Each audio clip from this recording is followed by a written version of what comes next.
तकमील कुरान हुआ है।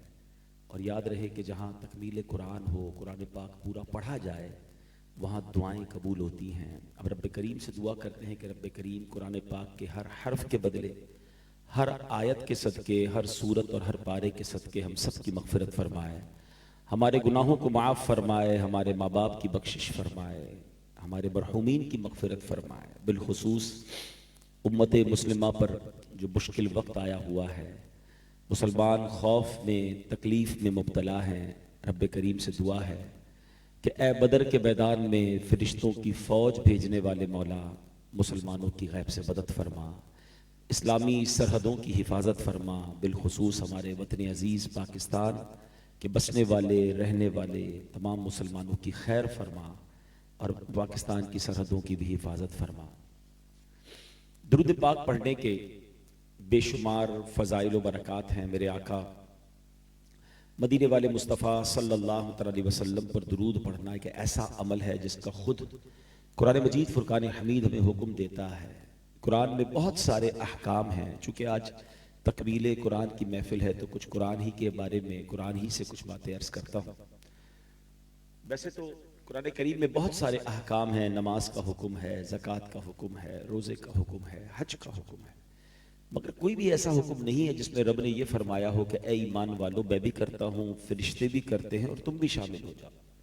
पूरे कुरान पाक में एक ही अमल ऐसा है जिसके बारे में रब फरमाता है, या अय्युहल्लज़ी इन्नल्लाह व मलाइकतहू युसल्लूना अलन नबी या अय्युहल्लज़ीना आमनू सल्लू अलैहि व सल्लिमू तस्लीमा।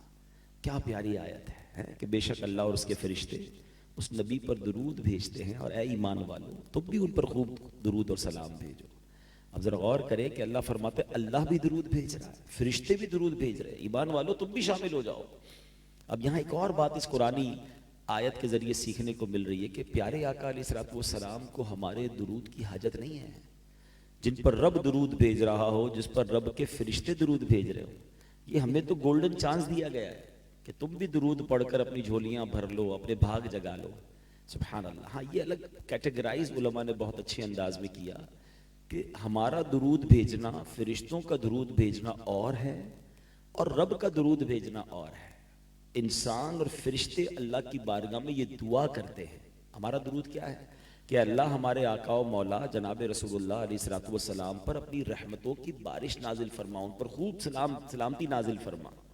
मगर अल्लाह करीम तो सलामती नाजिल करने वाला है ना, वो अपनी रहमतें अपनी तरफ से सलामती नबी पाक अलैहिस्सलातु वस्सलाम पर नाजिल फरमाता है। तो ये तत्बीक समझना बहुत ज़रूरी है। तो बहरहाल इस कुरानी हुक्म से भी हमें पता चल रहा है। और फ़ज़ाइल की अगर बात करें, मिसाल के तौर पर इस वक्त यकीनन एक बड़ी टेंशन वाली फ़ज़ा है, एक कैफियत है।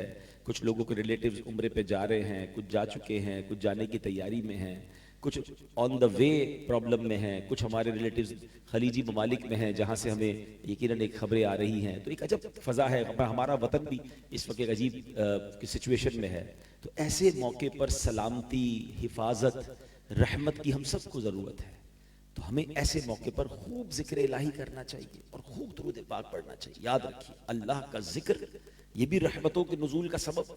और दुरूद पाक में तो नबी पाक ने सराहतन कई हदीसों में बयान फरमाया। एक हदीस पाक है जिसका मजमून है कि जो शख्स मुश्किलों में हो, परेशानियों में हो, उसे चाहिए कि मुझ पर कसरत से दुरूद पढ़े कि दुरूद पाक परेशानियों और मुसीबतों को ले जाता है। तो whenever you recite दुरूद पाक in abundance, कसरत से जब आप दुरूद पाक पढ़ते हैं तो हमारा हिसार होता है, हम पर रहमतों का नुज़ूल होता है। बड़ी प्यारी हदीसें हैं, वाक़यात भी हैं। एक बुजुर्ग के बारे में आता है, आप किसी जंगल में थे, आसपास दरिंदे, डाकू भी उस जंगल में थे। आप परेशान हुए कि मैं रात कैसे गुजारूं, ऐसा ना हो कोई दरिंदा मुझ पर हमला कर दे। तो आपको याद आया कि दुरूद पाक पढ़ने वाले पर एक दुरूद पर 10 रहमतें नाजिल होती हैं। हदीस में फरमाया। तो कहा, जब मैं दुरूद पढ़ूंगा तो मुझ पर तो अल्लाह की रहमतें नाजिल होंगी, तो फिर किसने मेरा क्या बिगाड़ना है। दुरूद पाक पढ़ा और सो गए बेफिक्र होकर। सुबह उठे, लोगों ने कहा डर नहीं लगा? मेरे नबी ने फरमाया कि एक दुरूद पर 10 रहमतें नाजिल होती हैं। जब रहमतें साथ होंगी तो मुझे क्या होना है। तो बात यह है कि एक तो वज़ाइफ पढ़ने चाहिए, दुरूद पाक खूब पढ़ने चाहिए, मगर यकीन भी, बिलीफ भी होना चाहिए।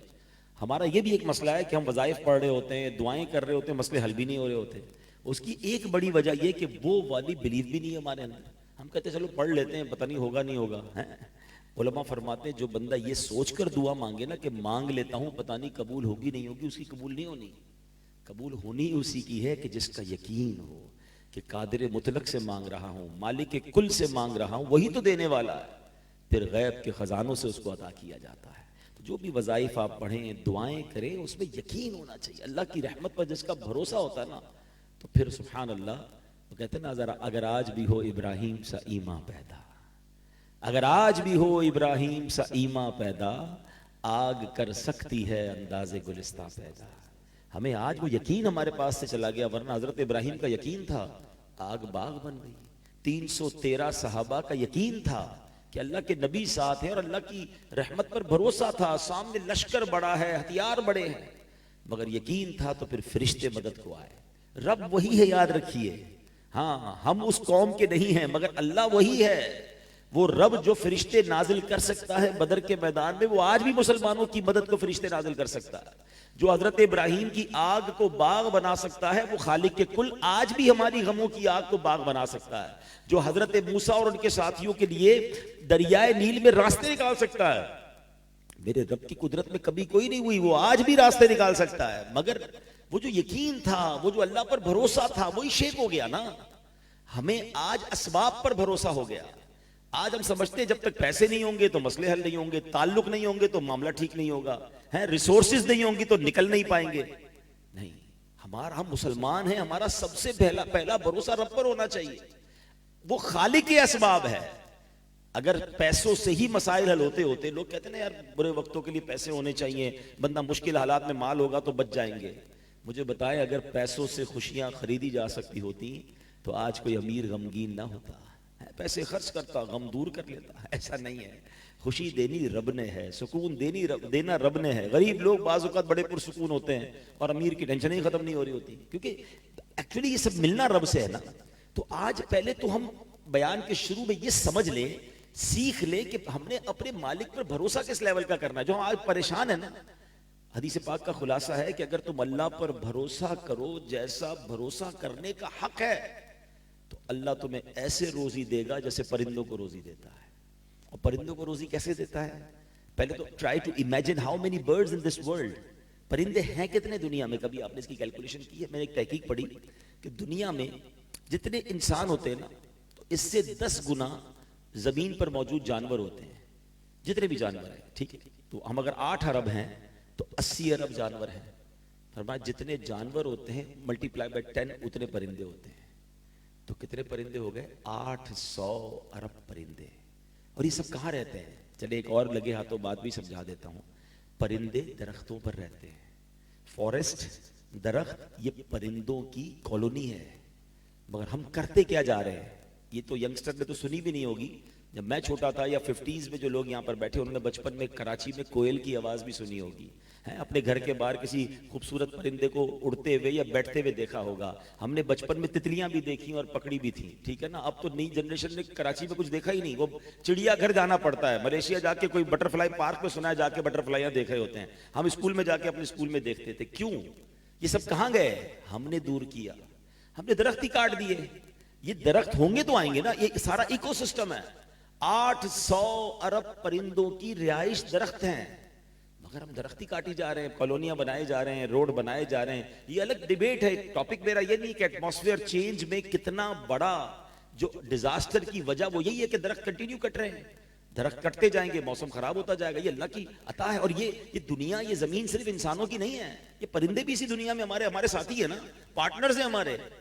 तो हमें दरख्त लगाने चाहिए। आज भी इकोसिस्टम रिवाइव हो सकता है अगर हम ये पौधे लगाएं, और इसको सदका जारिया फरमाया गया। हदीस के अल्फाज क्या है दरख्त लगाने वाले के लिए? प्यारे आका अलैहिस्सलाम फरमाते हैं, जिसका मजमून है कि दरख्त लगाया गया, जिसने कभी दरख्त लगाया, जब तक उससे परिंदे, जानवर या इंसान फायदा उठाएंगे, सिर्फ इंसान नहीं, इंसान को साया भी देता है दरख्त, फल भी देता है, नहीं, जब तक परिंदे, जानवर या इंसान फायदा उठाएंगे तब तक लगाने वाले को सवाब मिलता रहे। कई दरख्त लगे सैकड़ों साल पुराने, सदियों सवाब देता है दरख्त। तो सदका जारिया की नीयत से दरख्त लगाने चाहिए, परिंदों का ख्याल रखना चाहिए। अल्लाह की मखलूक है। अब हदीस में क्या फरमाया? अल्लाह ऐसे रोजी देता। अब कितने परिंदे मैंने बताया? एक एवरेज, एक रिसर्च के मुताबिक 800 अरब अगर परिंदे इस वक्त दुनिया में हैं। ये सब सुबह जब अपने घोंसले से निकलते हैं ना, सारे भूखे होते हैं। एक भी परिंदे के घोंसले में 4-5 दिन का स्टोर नहीं है। ये दुनिया में एक ही मखलूक है इंसान जो जमा करता है। ना आपको किसी जानवर के पास स्टॉक मिलेगा, ना किसी परिंदे के पास स्टॉक मिलेगा। बकरीद में जानवरों को खिलाते हो ना, है? कभी देखा कि चारा आपने रखा हो तो गाय ने साइड पे कर लिया हो कल क्या खाना है, बकरे ने थोड़ा सा और साइड कर लिया हो कि परसों के लिए क्या होगा। इनको कुछ नहीं परवाह, इनको आपने अभी खिलाया खा लिया, कल की अल्लाह देगा। इतना तवक्कुल होता है जानवरों में। हदीस के अल्फाज बड़े प्यारे हैं, अल्लाह ऐसे तुम्हें रोजी देगा जैसे परिंदों को देता है। वो सुबह सारे भूखे निकलते हैं, 800 अरब परिंदे। शाम जब घोंसले में आते हैं सबको रोजी मिल चुकी होती है। वो खालिक सबको रोजी देता है, मगर इधर भरोसा ही नहीं है, कल क्या होगा, जंग होने वाली है, पता नहीं डॉलर किधर चला जाएगा, गोल्ड रख लो भाई, गोल्ड नहीं होगा तो कुछ क्या होगा, है जनाब हमारी प्रॉपर्टी का क्या, टेंशन नहीं हमारी खत्म नहीं हो रही है। अरे भाई जिस रब ने बनाया है ना, जिसने पैदा किया है, उसी ने वादा किया है रिस्क का, जितना मेरे नसीब में है मिलकर रहेगा। ना मेरी टेंशन से मैं बढ़ा सकूंगा, ना ज्यादा प्लानिंग से घटा सकूंगा, कुछ नहीं होना। Go with the flow, easy रहो यार, अल्लाह की रहमत पर भरोसा रखो, जो सबके साथ होगा वो हमारे साथ होगा ना। बस तमन्ना क्या हो, ये दुनिया तो जैसी तैसी गुजरनी है, मेरी मौत अच्छी हो जाए, मेरा खात्मा अच्छा हो जाए, मैं ईमान सलामत लेकर जाऊं और अल्लाह की रजा के साथ जाऊं, क्योंकि उधर मेरे आमाल काम आएंगे। इधर तो आप चेक कर रहे हो ना कि डॉलर, ऑयल, प्रॉपर्टी, उधर कुछ भी काम नहीं आएगा। उधर फकत मैं हूंगा, मेरे अमाल होंगे और मेरी कब्र होगी। जिस कब्र में हम सब ने जाना है ना, 2 गज की ही है। 5000 गज के प्लॉट में रहने वाले की भी 2 गज की कब्र है, फुटपाथ में मरने वाले की भी 2 गज की कब्र है। दुनिया का सबसे महंगा सूट पहनने वाले को भी कोरे लट्ठे का वही कफन पहनाया जाएगा, और बेचारा जिसके फटे पुराने दुनिया में कपड़े, उसको भी एग्जैक्टली वही कफन पहनाया जाएगा। कभी आप नहीं सुनोगे यार ये बहुत बड़ा सेठ है, जरा इसकी कब्र बड़ी बना दो, यार ये बहुत मालदार था, इसका रेशमी कफन बना दो। नो नो नो, ना कफन में जेब है, ना कब्र में तिजोरी है, सिर्फ आमाल जाएंगे। तो इन तमाम हालात में तो और अंडरस्टैंड करना चाहिए, कभी भी जा सकते हैं यार, कभी भी कुछ हो सकता है, कभी भी हमारा आखिरत का सफर शुरू हो सकता है, तो हम फिर उसकी तैयारी कब करेंगे। आप मैं सच बताऊं ना, ये माह रमजान हमारे लिए गोल्डन चांस अल्लाह ने दिया है। मरने से पहले हमें एक और रमजान दे दिया, हमें क्या पता अगला रमजान हमारे नसीब में है कि नहीं। पिछले रमजान में कई लोग थे हमारे साथ जो इस रमजान में नहीं है, और वो सारे बुजुर्ग नहीं थे, कई नौजवान चले गए। अभी पिछले दिनों गुल प्लाजा में वाकया हुआ, कैसा वाकया था यार, हिला के रख दिया पूरे कराची को। हम तो सोच नहीं सकते थे कि ऐसा भी हो सकता है कि लोग थोड़ी देर के लिए अंदर गए और बाहर ही नहीं निकल सके, उनके रिश्तेदार बाहर बैठे रह गए। मौत कैसे आती है ये हमने अपनी आंखों से देखा यार, यानी विटनेस किया। आप सोचो, एक शख्स मुझे मिला, कहता है मेरी माँ अंदर है, मेरी बहन अंदर है, मेरी बेटी अंदर है, और वो बाहर बैठा, इस उम्मीद पे बैठा कि अभी थोड़ी देर में आग बुझ जाएगी, वापस आ जाएंगे। कोई नहीं आया, बच्चे थे, औरतें थी, पता नहीं होता किसी को कि कब बारी आ जाए, हमें कुछ नहीं पता, हम तैयार रहे। एक शेर बचपन से सुन रहे हैं, आगाह अपनी मौत से कोई बशर नहीं, सामान 100 बरस का है, पल की खबर नहीं। अच्छा, ये पल की खबर नहीं ना, ये पहले तो शेर में सुना, अब ये विटनेस कर रहे हैं हम। नौजवान बैठे, बल्कि सभी ने सीसीटीवी फुटेजेस देखी होंगी कि बैठे बैठे ऑफिस पे काम करते करते बंदा गिरा और उसका इंतकाल हो गया, चलते चलते गिरा, उसका इंतकाल हो गया, खेलते खेलते गिरा है, स्पोर्ट्स के मैदान में लोग गिर रहे हैं, अचानक इंतकाल हो रहा है। यंग ऐसे भी खुश नसीब देखे कि नमाज पढ़ते पढ़ते सजदे में इंतकाल हो गया। मस्जिद की भी सीसीटीवी फुटेज आ गई। मगर एक जो मेन चीज मैं आपको बताना चाहता हूं ना, कभी थोड़ा सा उस वीडियो में जूम कीजिए, उस बंदे के चेहरे पर देखिए, उसको 1-2 सेकंड पहले भी पता नहीं था कि मैं मरने वाला, पल की खबर नहीं। यानी 1 सेकंड बाद मेरे और आपके साथ क्या होना है ना, वी डोंट नो। तो फिर अक्लमंद कौन है? अभी हम मिसाल दे रहा हूं, हमारी देखिए प्लानिंग कैसी है कि चूंकि जंग के बादल मुंडला रहे हैं ना, तो डिस्कशंस हो रही है क्या करना चाहिए, एहतियात क्या होनी चाहिए, ट्रैवल करना चाहिए कि नहीं करना चाहिए, क्या कोई चीज हमारे घर में स्टॉक होनी चाहिए, फला, यानी कुछ ना कुछ हमारी डिस्कशन शुरू हो गई, because something may be happen. जरूरी नहीं कुछ, अल्लाह करे ना, हम खैर से रहें, आफियत से रहें, अल्लाह रमजान की बरकत से सारे मामला सेटल डाउन फरमा दे, सारे मुसलमानों की खैर हो जाए। मगर मेरा पॉइंट पिक कीजिएगा, हमें एक चीज महसूस हो रही है, तो ये हमारा discussion point and point of planning बन गया है। ऐसा ही है ना, ये तो महसूस हो रही है, मैं तो कंफर्म रिपोर्ट दे रहा हूं कि मुझे और आपको मरना है। मेरी जो गुफ्तगू है इसमें तो कोई इमेजिन, वो मे बी और मे नॉट तो नहीं है ना, 100% वी हैव टू डाई, सबने जाना है कब्र में, और नोबडी नोज व्हेन, कब, ये आज भी हो सकता है ना, ऐसा ही है कि हमारे पास कोई डेट तो नहीं है कि भाई मेरा फला इतने सालों के बाद इंतकाल होगा।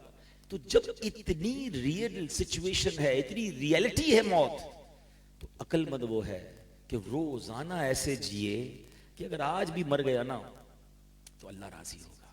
तो रमजान ये 30 डेज मुझे और आपको एक बड़ा गोल्डन चांस मिला है कि अपनी आदतें अच्छी कर ले। देखिए दुनिया का दस्तूर क्या है कि कोई भी अच्छी आदत अपनाने के लिए हमें कुछ दिन रिक्वायर्ड होते हैं, या कोई भी बुरी हैबिट निकालने के लिए कुछ दिन रिक्वायर्ड होते हैं। कहते हैं ना first 20 days are very difficult to adopt anything. कोई भी चीज आप अपने जिंदगी में शामिल करेंगे ना तो आपको 20 दिन स्ट्रगल करनी पड़ती है। कोई आपने डाइट शामिल करनी है, मिसाल देता हूं, कोई कहता है रात से चीनी वाली चाय नहीं पीनी, तो मुश्किल लगेगी ना पहले 10-15 दिन, फिर आदत हो जाएगी, टेस्ट बड चेंज हो जाएगा। खाने पीने में कोई चीज छोड़नी है, हैं भाई आजकल लोग डाइट कर रहे हैं, मैं रोटी नहीं खाऊंगा या चावल नहीं खाऊंगा या फला चीज नहीं खाऊंगा, पहले 15-20 दिन टफ, उसके बाद सेटल डाउन हो जाता है। वर्जिश शुरू करनी है या कोई भी चीज शामिल करनी है या रिमूव करनी है, यू रिक्वायर्ड 20 to 30 डेज। उसके बाद आपकी लाइफ उसकी बॉडी आदी हो जाती है। ऐसा ही है।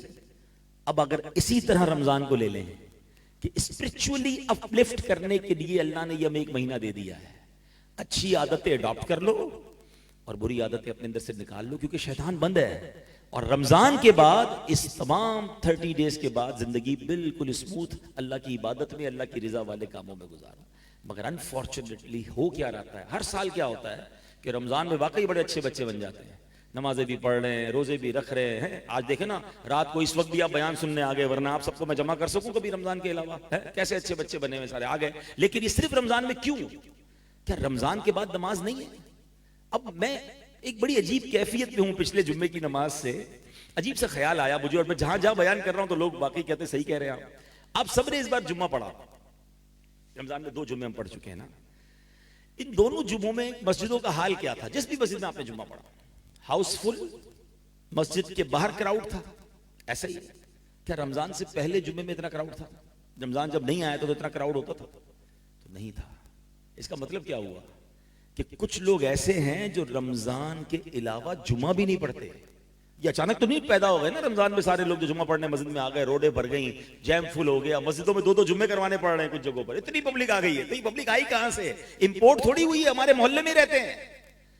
दिल को इतना बड़ा धचका लगा कि यार इसका मतलब ऐसा हुआ कि बड़ी तादाद में लोग वो भी हमारे वतन में हैं जो रमजान के बाद नमाज नहीं, जुम्मा भी नहीं पढ़ते। तभी तो ये जुम्मे में रश हो गया। यार क्या है? प्लीज हम सबको अल्लाह ने मौका दिया है। नबी पाक अलैहिस्सलाम फरमाते हैं अगर मेरी उम्मत को मालूम होता रमजान क्या है तो वो तमन्ना करते कि सारा साल ही रमजान। मगर हो ये रहा है कि रमजान को भी गफलत से गुजारा जा रहा है। अब ये 12 रोजा 10 रोजा तरावी बड़ी अच्छी बात है, लेकिन इसका एक साइड इफेक्ट क्या है कि कुछ लोग समझते हैं भाई हमारा कुरान पूरा हो गया, तरावी की छुट्टी।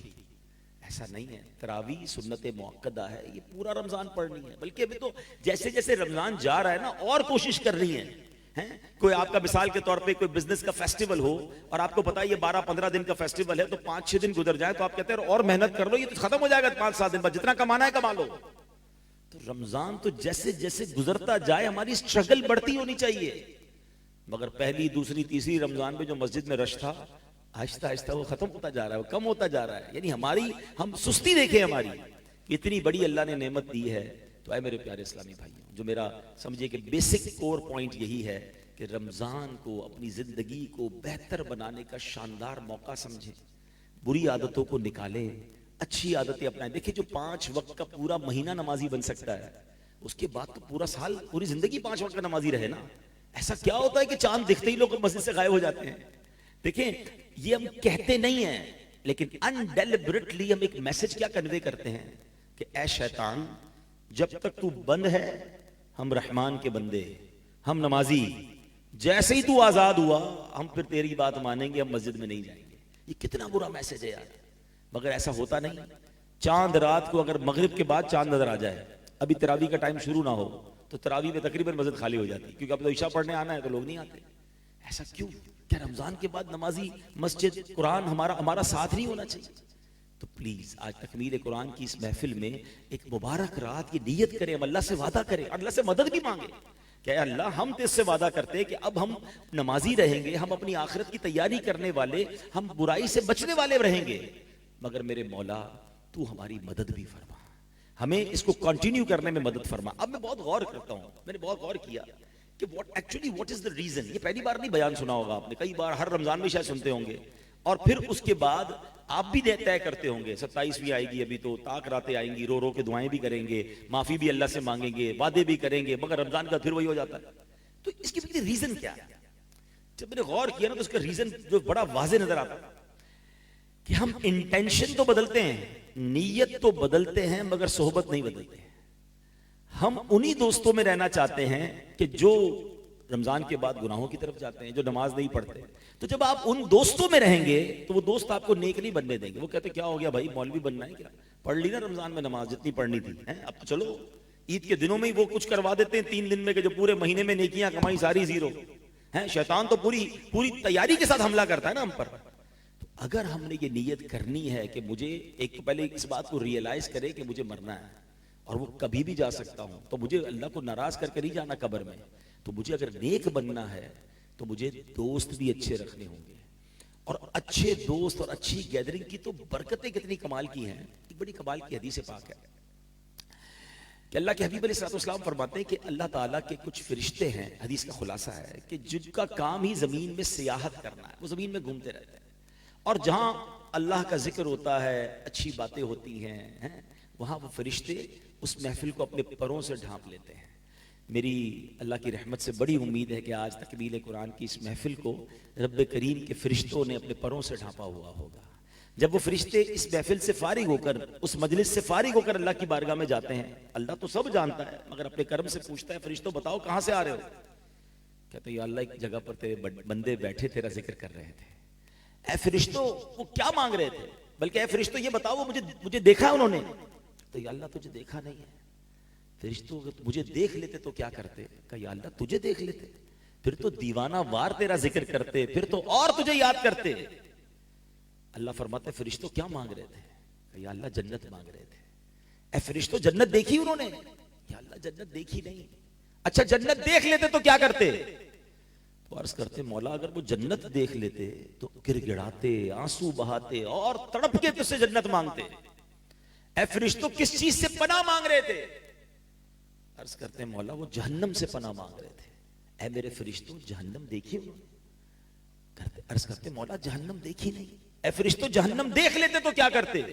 कहते अल्लाह फिर तो और रोते, डर जाते, पनाह मांगते। अल्लाह फरमाते मेरे फरिश्तों गवाह हो जाओ, जिन बंदों ने मुझे देखा नहीं है और मेरा जिक्र कर रहे हैं, जन्नत देखी नहीं और जन्नत मांग रहे हैं, जहन्नम देखी नहीं जहन्नम से पनाह मांग रहे हैं, ऐ फरिश्तों गवाह हो जाओ मैंने उन सब की मगफिरत फरमा दी है। अच्छा अब इस हदीस का अगला हिस्सा और ब्यूटीफुल है। फरिश्ते अर्ज करते मौला एक बंदा ऐसा भी था जो जिक्र करने नहीं आया था, अपने किसी पर्सनल काम से आया था। हो सकता है यहाँ भी कोई भाई ऐसे हों कि दोस्त पकड़ के ले आए, चलो ना यार थोड़ी देर के लिए, फिर बाद में चले जाएंगे खाने पीने, हैं वो दोस्तों को राजी करने के लिए, हंजला को जरा सलाम करने के लिए आ गया हो, ठीक है होता है। तो फरिश्ते कहते बोला एक बंदा ऐसा भी आया जो जिक्र करने नहीं आया, पर्सनल काम से आया। हदीस के अल्फाज हैं, अल्लाह फरमाता है मेरे फरिश्तों ये वो लोग हैं जिनका हम नशीन भी महरूम नहीं रहता, मैंने उसकी भी मगफिरत फरमा दी है। यानी अच्छे लोगों की कंपनी कमाल देखे कि बेशक इंटेंशन वो नहीं थी, but because he sitting with the pious people, एक अच्छी महफिल में बैठा हुआ है, तो सुभान अल्लाह अल्लाह उसकी भी बख्शिश फरमा देता है। ये है अच्छे दोस्तों की बरकत। अब हम गौर करें कि हमारा उठना बैठना जाना आना किधर, यानी फरिश्तों का नुज़ूल होता है ऐसी महफिलों में। बड़ी प्यारी बात पंजाबी शायर लिखते हैं ना, भले बंदे दी सोहबत यारों जिवे दुकान तारा, सौदा भावे मुल्ले न लइये हुल्ले आन हजारा। कहते अच्छे बंदे की सोहबत ऐसी है जैसे इत्र वाले की दुकान है। इत्र वाले की दुकान पे क्या होता है, आप जब जाए तो सबसे पहले फ्री में क्या मिलता है? जैसे ही आप परफ्यूम शॉप पर इत्र शॉप में एंटर होते हैं तो पहले फ्री में तो बड़ी प्यारी खुशबू खुद ही सूंघने को मिल जाती है, बंदा फ्रेश हो जाता है। थोड़े बहुत तो सैंपल भी लगा देते हैं, खरीदे ना खरीदे बंदा खुशबू लेके जा रहा होता है। ड्यूटी फ्री शॉप पे तो सारे लोग कर रहे होते हैं, बहरहाल तो फ्री में मिला ना। अच्छे बंदे की सोहबत की मिसाल क्या दी, जिवें दुकान अतारा, पैसे खर्च करो ना करो आपको फ्री में खुशबू मिल गई। तो कहते हैं बुरे बंदे दी सोहबत यारों जिवें दुकान लोहारा, कपड़े पावे कुंज कुंज पहिए चिंगा पैन हजारा। कहते बुरे बंदे की सोहबत ऐसी है जैसे लोहार की दुकान। अभी तो कम हो गई, वरना पहले हमारे कराची में भी थी कि वो छुरी वगैरह तेज करते थे, या लोहार की दुकान होती थी ना, बड़ी चिंगारियां निकलती थी। कहते जितने कपड़े बचा लो एक ना एक चिंगारी तुम्हारे कपड़े में सुराख कर देगी। तो आज हमारे नौजवान पता है क्या कहते हैं? कहते हैं मैं शराब पीता नहीं, दोस्त पीते मैं बैठता हूं, मैं जुआ नहीं खेलता, बस वो दोस्त कुछ ताश में खेल रहे होते, मैं सिर्फ कंपनी देता हूं, मैं गलत काम करता नहीं, बस कंपनी देता हूं, करता नहीं हूं। यही तो वो काम है जो हम गलत कर रहे हैं कि हम बुरों के साथ बैठकर कैसे अच्छे बन सकते हैं। आज नहीं करते कल कर रहे होंगे। दुनिया भर के शराबियों, जुआरियों, हैं चोर डाकू, किसी भी क्रिमिनल से मिलने, उससे एक सवाल पूछे कि बताओ आदत कहां से मिली, तो कोई भी ये नहीं कहेगा कि मेरी बर्थडे थी, अम्मी बड़ी खुश थी और अम्मी ने लाके मुझे चरस का सिगरेट दिया कि बेटा आज से शुरू कर दो। कोई भी नहीं कहेगा कि जनाब मेरे एग्जाम में नंबर बड़े अच्छे आए थे, अब्बू ने छुरी ला कर दी कि बेटा चोरी शुरू कर दो। सब बताएंगे आपको कि बुरे दोस्तों की वजह से मिली। तो जब हमारे सामने ये फार्मूला है कि बुरे दोस्त ही बुरा बनाते हैं, तो फिर वी हैव टू डिसाइड, क्योंकि मुझे दोस्तों को राजी नहीं करना, मुझे रब को राजी करना है, मुझे कब्र में अकेले जाना है। ऐसे दोस्तों को हमने देखा कि मैयत में इंतकाल हुआ, दोस्त जनाजा पढ़ने के लिए नहीं आए क्योंकि जनाजा पढ़ना नहीं आता। लोग दोस्त मैयत को गुस्ल देने नहीं आते कि यार हमें गुस्ल दे, अपने आप को गुस्ल नहीं देने आता, मैयत को क्या गुस्ल देंगे। मुझे पता है ऐसे दोस्त किस काम के। दोस्त वो होता है जिसको देखकर खुदा याद आ जाए।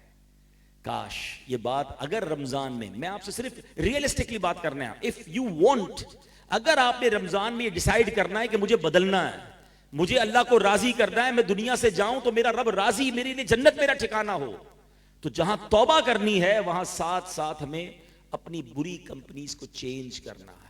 हमें अच्छे दोस्त अपनाने होंगे। आप नमाजियों के साथ बैठकर नमाजी बन सकते हैं, आप जुआरियों के साथ बैठकर नमाजी नहीं बन सकते। ये बात इधर बिठा लें। तो जिस दिन जिसने ये तय किया, देखिए ना, आप जिम करने के लिए क्या उसके साथ बैठते जो रोज बर्गर और पिज्जे खा रहा होता है, या आप जिम जाते हैं जहां आपको दो चार ऐसे लोग मिलते हैं जो खुद भी भाग रहे होते हैं, जो खुद भी वर्जिश कर रहे हो, तो उनको देखकर आपको भी होता है कि यार इसने जैसी बॉडी बनाई है मैं भी बनाऊं। दुनिया का दस्तूर है। आप अगर स्कूल में अच्छे नंबर लाना चाहते हैं, पढ़ाकू बच्चों के साथ बैठते हैं, जिसके हर साल फेल होते हैं, आप उसके साथ थोड़े नहीं बैठ के स्टडी करते हैं ना। दुनिया में सबको समझ आती है यार, बिजनेस अच्छा करना है तो अच्छे बिजनेसमैन से टिप्स लेनी है, वर्जिश अच्छी करनी है तो अच्छे वर्जिश करने वाले से टिप लेनी है, स्कूल कॉलेज यूनिवर्सिटी में अच्छे नंबर लेने हैं तो बेस्ट स्टूडेंट से टिप लेनी है, और नेक बनना है तो जुआरियों के साथ बैठना है। ये कैसे होगा? यानी हम खुद ही अपने साथ मजाक कर रहे होते हैं, यानी हमारी इंटेंशन ही दुरुस्त नहीं है। तो बहरहाल मैंने चंद बातें अर्ज कर दी हैं कि सुभान अल्लाह, अच्छों की सोहबत जो है वो तुझे अच्छा बना देगी। तो माह रमज़ान एक्चुअली अगर हम इसको टारगेट ले ले कि इस महीने में हम अल्लाह की रज़ा वाले काम भी करें और इसको कंटिन्यू करने के लिए अच्छी सोहबत अपनाएं। आज के इस पुरफितन दौर में दावत इस्लामी एक ऐसी नेमत है हमारे पास कि जहां हजारों अल्हम्दुलिल्लाह लोगों की, यूं समझिए कि जिंदगी में इनकलाब बरपा हुआ है। हमारे 19,000 से ज्यादा मदरसे हैं और अल्हम्दुलिल्लाह 5 लाख के करीब बच्चे और बच्चियां बगैर फीस के उसमें कुरान पढ़ रहे हैं, दरसे निज़ामी कर रहे हैं। 7.25 लाख के करीब बच्चे और बच्चियों ने हिफ्स कर लिया, नाजरा पढ़ लिया या दरसे निज़ामी कंप्लीट किया। Look at the huge number. इतनी बड़ी तादाद में अल्लाह की रहमत से आने वाली नस्लों को नेक बनाया जा रहा है। 300 इस्लामिक इंग्लिश मीडियम स्कूल की ब्रांचेस दावत इस्लामी ने दुनिया भर में बना दी हैं। हमारे स्कूल्स हैं, कॉलेजेस हैं, और इन तमाम दीनी कामों के साथ साथ वेलफेयर के काम भी शानदार अंदाज से हो रहे हैं। थोड़ी देर पहले मैंने पौधे लगाने की फजीलत बयान की। 32 से 35 लाख पौधे पाकिस्तान में FGRF जो दावत इस्लामी का वेलफेयर डिपार्टमेंट है उसने पौधे लगाए, और हमारा नारा है पौधा लगाना है, दरख्त बनाना है। यतीम बच्चों के लिए यतीम खाने बन रहे हैं, हमारे मरीजों के लिए क्लिनिक्स, और अल्हम्दुलिल्लाह थैलेसीमिया के मरीज बच्चों को अब तक 87,000 के करीब खून की बोतलें अल्हम्दुलिल्लाह दावत इस्लामी के शोबे FGRF ने दी हैं। तो वेलफेयर का काम हो या दीनी काम हो, एक ह्यूज इम्पैक्ट है। Madani channel, media, social media, एक इतना बड़ा वो काम हो रहा है। आप कभी अगर मौका मिले तो इफ्तार या सहरी ट्रांसमिशन में सिर्फ यूट्यूब पर मदनी चैनल की लाइव ट्रांसमिशन के व्यूज़ देखिएगा, और अगर दीगर इस्लामिक जो चैनल या दीगर चैनल जो सहरी और इफ्तार ट्रांसमिशन चला रहे हैं उसका मुकाबला अगर आप कंपेयर करेंगे तो आपको अंदाज़ा होगा कि कितना ह्यूज इम्पैक्ट अल्हम्दुलिल्लाह और कितनी बड़ी व्यूवरशिप के साथ लोगों तक सही इस्लाम की पिक्चर पहुंचाई जा रही है। हमारा एक यूट्यूब चैनल है, यंगस्टर ज़रा सोशल मीडिया को ज़्यादा फॉलो करते हैं। एक तो आपके लिए फिगर बड़ा अजीब होगा कि हमारे 7 करोड़ से ज़्यादा फॉलोवर्स और सब्सक्राइबर्स पूरे तमाम सोशल मीडिया के अकाउंट्स में मिलाकर हैं। मगर हमारा एक टॉप इस वक्त अल्हम्दुलिल्लाह जो चैनल यूट्यूब पे जा रहा है किड्स लैंड के नाम से है। अगर आप अभी भी उसको चेक करेंगे तो पाकिस्तान के 7वें नंबर पे वो यूट्यूब चैनल है। 20 मिलियन से ज़्यादा उसके सब्सक्राइबर हैं, और अल्लाह की रहमत से करोड़ों व्यूज़ उसके रोज़ाना की बुनियाद पर आते हैं। और इसकी वजह क्या है कि उसमें हमने ऐसे इस्लामिक कार्टून्स बनाए जिस पे कोई म्यूज़िक नहीं है, कोई बेहयाई नहीं है। हम बच्चों से कार्टून छुड़वा नहीं सकते, तो हमने एक ऐसे इस्लामिक कार्टून्स बनाए कि जिसको देख कर वो सुन्नत सुन्नतें सीखें, वो इल्म दीन सीखें, वो अपने माँ बाप का अदब करें, वो सुन्नत के मुताबिक खाना खाएं, वो किस तरह घर में दाखिल हों, किस तरह घर से बाहर निकलें, गेम में बच्चों को जो है वो अच्छी बातें सिखा दी जाए। तो अल्हम्दुलिल्लाह एक बड़ी हिकमत अमली के साथ दीन का इतना बड़ा काम हो रहा है। तो आपसे गुजारिश है कि अपनी दावत इस्लामी का एक तो हिस्सा बन जाएं, क्योंकि अगर हमने अच्छे दोस्त अपनाने हैं तो ये बड़ा प्यारा माहौल है। और उसके साथ साथ जब इतना बड़ा दीन का काम हो रहा है तो अपनी ज़कात में, अपने डोनेशन में, अपने फ़ितरे में आप कंसिडर करें दावत इस्लामी को। यकीनन पहले हक़ आपका आपके गरीब रिश्तेदारों का है, आपके गरीब मुलाजमीन का है जो ज़कात के मुस्तहिक हैं, पहले उन्हें दें और फिर दावत इस्लामी का भी साथ दें। और एक आखिरी बात मैं फ़ितरे के हवाले से कर लेता हूँ कि फ़ितरे में हदीस पाक में हमें फरमाया गया 4 किस्म का फ़ितरा है, गंदम का, जौ का, किशमिश का और खजूर का। यकीनन फ़ितरा तो ईद की नमाज से पहले देना है, मगर रमज़ान में देंगे तो ज़्यादा फजीलतें पहले से अदा हो जाएगा। लेकिन जो मुझे बात असल आपसे करनी है कि हम नॉर्मली क्या करते हैं कि फ़ितरा जब भी दे रहे होते हैं तो फ़ितरे के स्टॉल पे जाके कहते हैं भाई सबसे सस्ता वाला गंदम के फ़ितरे की पर्ची बना दो। ठीक, ये 4 फ़ितरे बयान हुए। एक मिडिल क्लास, एक गरीब आदमी अगर 300 रुपये वाला फ़ितरा देता कोई हर्ज नहीं है, मगर वो शख्स जिसको अल्लाह ने करोड़ों से अच्छा बनाया, जो सारा रमज़ान बेहतरीन सहरी इफ्तारी करता रहा, हम में से अक्सर तो वो हैं जो इफ्तार के लिए स्पेशल अजवा खजूर लेकर आते हैं, तो भाई फ़ितरा भी तो अजवा खजूर का देना। अल्लाह ने मुझे और आपको सबसे बेस्ट अल्हम्दुलिल्लाह रमज़ान गुजरवाए और बारी आई फ़ितरा देने की, तो यार वो सबसे सस्ता वाला दे दे। खुद सोचे कि ईद की तैयारी ऐसे करते हैं, ईद के लिए स्टॉल पे गए, दुकान पर गए और सबसे सस्ते वाले कपड़े दे दो, सबसे सस्ती चप्पल दे दो, ईद बनानी है, बेहतरीन कपड़े पहनेंगे ईद वाले दिन, तो फ़ितरा भी तो बेहतरीन दे। ये अल्लाह की बारगाह में शुक्राने का एक अंदाज है, ज़िंदगी का एक उसूल बनाएं। एक जुमला याद कर लें, अच्छा देंगे अच्छा मिलेगा। एक बहुत खूबसूरत वाकया 2 मिनट में सुनाकर अपनी बात ख़त्म करता हूँ। एक बुजुर्ग है, उनके घर पे किसी ने दस्तक दी कि अल्लाह के नाम पर कुछ दो, तो उन्होंने अपनी ज़ौजा से कहा कि घर में कुछ है, तो उन्होंने कहा कि घर में तो 4 अंडे हैं। ठीक है, तो कहा कि ठीक है 4 दे दो। ज़ौजा ने 4 अंडे दे दिए।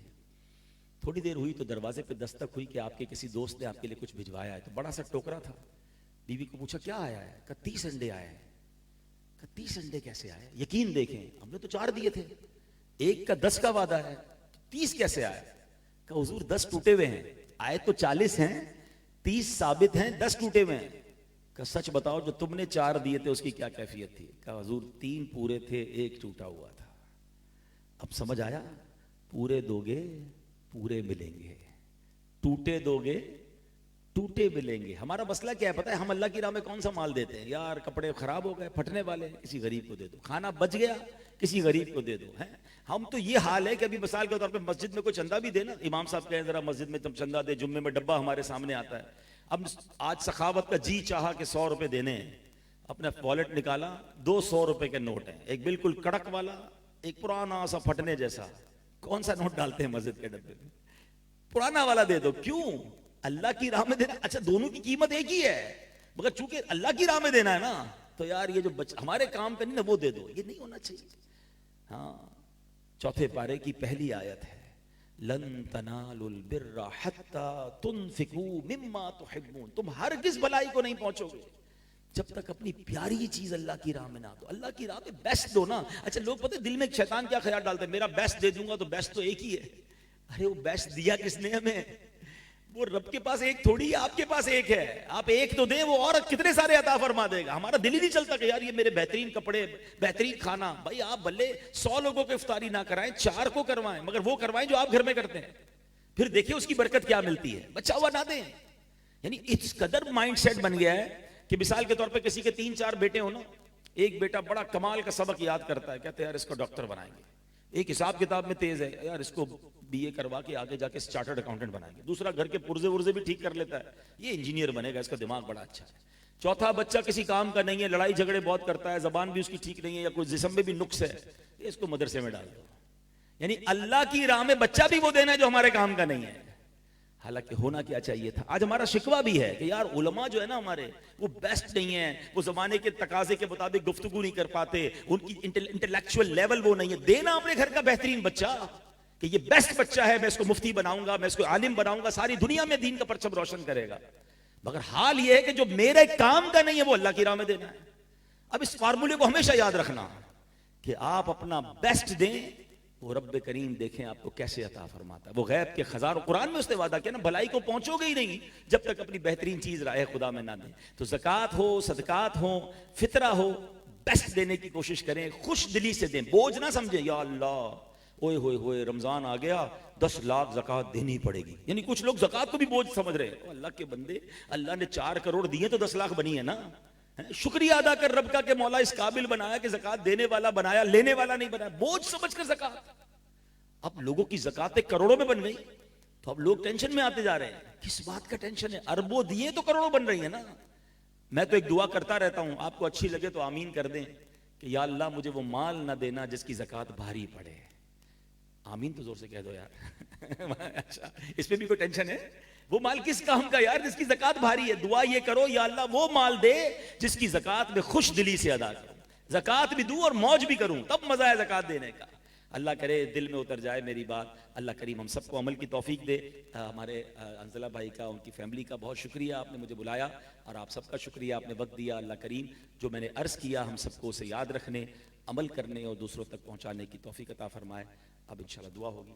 अल्हम्दुलिल्लाहि रब्बिल आलमीन वस्सलातु वस्सलामु अला खातमिन नबिय्यीन अल्लाहुम्मा रब्बना तक़ब्बल मिन्ना इन्नका अंतस समीउल अलीम व तुब अलैना या मौलाना इन्नका अंतत तव्वाबुर रहीम व उफ़व्विदु अमरी इलल्लाह इन्नल्लाह बसीरुम बिल इबाद ला इलाहा इल्ला अंत सुब्हानका इन्नी कुन्तु मिनज़ ज़ालिमीन। ए रब्बे करीम हम सब का जमा होना अपनी बारगाह में कबूल फरमा, हम सब के तमाम सगीरा कबीरा गुनाहों को माफ़ फरमा। अल्लाह तकमील कुरान की महफिल है, कुरान पाक जहाँ ख़त्म होता है वहाँ तेरी रहमतों का नुज़ूल होता है। अल्लाह हम पर अपनी रहमतों की बारिश नाजिल फरमा दे। ए करीम हमारे गुनाहों को माफ़ फरमा, हमारी ख़ताओं से दरगुजर फरमा, हमारे माँ बाप की, प्यारे आका अलैहिस्सलाम की सारी उम्मत की बख्शिश फरमा। ए अल्लाह हमें नेक बना दे। आज हमने बयान में सुना, ऐसा रमज़ान का फैज़ान हम पे जारी कर दे कि रमज़ान को तुम नहीं रोक सकते, मगर मेरे मौला रमज़ान के बाद भी हमें 5 वक्त का नमाजी बनाई रखना, रमज़ान के बाद भी कुरान पढ़ने वाला, कुरान सुनने वाला बनाई रखना, रमज़ान के बाद भी बुरी आदतों से बचाई रखना। तेरे ख़जानों में कमी नहीं मौला, तुझसे मदद मांगते हैं, हमें अपनी पसंद के बंदों में शामिल फरमा ले। ए करीम जितने बीमार हैं उन्हें शिफा अता फरमा, कर्जदारों के कर्जे उतर जाएं, बे औलादों को नेक और सालेह औलाद अता फरमा। ए परवरदिगार जो मुसलमानों पर मुश्किल वक्त आया है, ए रब्बिल आलमीन तमाम मुसलमानों की खैर फरमा, आलम इस्लाम का बोल बाला फरमा, दुश्मनान इस्लाम का मुंह काला फरमा। जो मुसलमानों को मिटाने के दर पे हैं अल्लाह उन्हें नेस्तो नाबूद फरमा दे। रमज़ान ही का महीना था जब बदर के मैदान में फरिश्तों के जरिए तूने मदद फरमाई। ए अल्लाह सारी दुनिया के मुसलमानों की गैब से मदद फरमा, खुसूसन बिलखुसूस हमारे वतन अजीज पाकिस्तान की हिफाजत फरमा, इसकी सरहदों की हिफाजत फरमा। ए करीम मौला हमारे हंजला भाई और इनके घराने पर रहमतों और बरकतों का नुज़ूल फरमा। जिसने एक मकसद के लिए महफिल सजाई वो मकसद में अल्लाह उन्हें कामयाबी अता फरमा। जो हरमैन तय्यबैन पहुँच चुके उनकी भी हिफाजत फरमा, जो जाना चाहते हैं नहीं जा पा रहे अल्लाह उनके लिए रास्ते आसान कर दे। हमें इसी रमज़ान में रमज़ान मक्का, रमज़ान मदीना नसीब फरमा। अल्लाहुम्मा रब्बना तक़ब्बल मिन्ना इन्नका अंतस समीउल अलीम व तुब अलैना या मौलाना इन्नका अंतत तव्वाबुर रहीम व उफ़व्विदु अमरी इलल्लाह इन्नल्लाह बसीरुम बिल इबाद। अल्लाह हमें जलने वाली, फटने वाली, कटने वाली, डूबने वाली मौत से बचाना। अल्लाह सजदे वाली, कलमे वाली, मदीने पाक वाली, हुजूर अलैहिस्सलातु वस्सलाम की दीद वाली मौत हम सबका मुक़द्दर फरमा। जन्नतुल बकी हम सबका मुक़द्दर फरमा दे। ए रब्बे करीम जो मांग सके वो भी अता फरमा, जो न मांग सके हमारे हक में बेहतर हो वो भी अता फरमा। रब्बना तक़ब्बल मिन्ना इन्नका अंतस समीउल अलीम व तुब अलैना या मौलाना इन्नका अंतत तव्वाबुर रहीम ला इलाहा इल्ला अंत सुब्हानका इन्नी कुन्तु मिनज़ ज़ालिमीन। बिबरकति इन्नल्लाह व मलाइकतहु युसल्लूना अलन नबी या अय्युहल्लज़ीना आमनू सल्लू अलैहि व सल्लिमू तस्लीमा सल्लल्लाहु अलन नबिय्यिल उम्मी व आलिहि सल्लल्लाहु अलैहि व सल्लम सलातन व सलामन अलैका या सय्यदी या रसूलल्लाह। जब दमे वापसी हो या अल्लाह, सामने हो रोज़े रसूलुल्लाह और लब पे हो ला इलाहा इल्लल्लाह मुहम्मदुर रसूलुल्लाह। सलातो सलाम के दो अशार के लिए या रसूलल्लाह सलाम या हबीब अल्लाह सलामुन अलैक, या नबी अल्लाह सलामुन अलैक, या नूर अल्लाह सलामुन अलैक। मुस्तफा जाने रहमत पेला हो सलाम, शम्अ बज़ में हिदायत पेला हो सलाम।